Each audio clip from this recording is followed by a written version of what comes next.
Good morning, everyone. Um, Today is the feast of the archangels. Now, many people would know of the archangels. Michael, it's a good name, that, being the archangel that most of us would know about. He was responsible for driving Satan and Lucifer, who is known as he was known then, and all the troublesome angels out of heaven. It took them on and drove them out of heaven, and they were then condemned to hell. And then Gabriel, who we know was the archangel who brought the announcement to Mary that she would bear the Son of God, and so forth. And then, of course, the experience that we have of the third of the archangels would have been Raphael.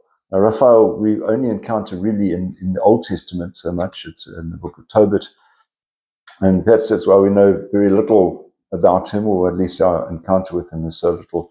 I always sort of felt that, it's great that the Archangel Michael was kind of the one that did things. And then I read it up and found that he's just an archangel. So, like, hang on, wait a bit. Having a look at the work of St. Thomas Aquinas, he explains to us that there are actually like three categories, if you like, of angels. And right up at the top, we have the seraphim, the cherubim, and the thrones. And those are the guys whose main activity is praising the Lord. And that's their sole responsibility, is to praise God. And that's what they do, because God is great, and they pay attention to that. The second group is the dominions, virtues, and powers.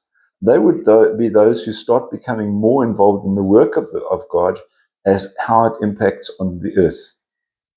And then the third group would be the principalities, the archangels, and the angels, somewhere down there. That sounds terrible, because they're a lot earlier than I am.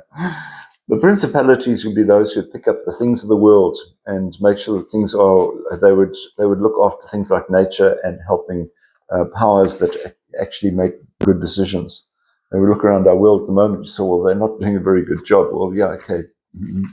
We're allowed to make our own decisions too. The archangels, as I've explained to you, would be those who would be doing the work of God that we would experience in the world. And then we encounter just ordinary angels, who are also pretty busy. We need to remember that human beings don't become angels when they die. We are humans. There are plenty of angels out there. God doesn't need any more. If he did, he would create them.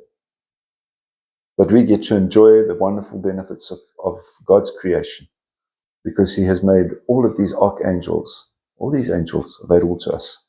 We'll speak about guardian angels a little later in the week. Have a wonderful week. We'll see you. God bless. Bye-bye.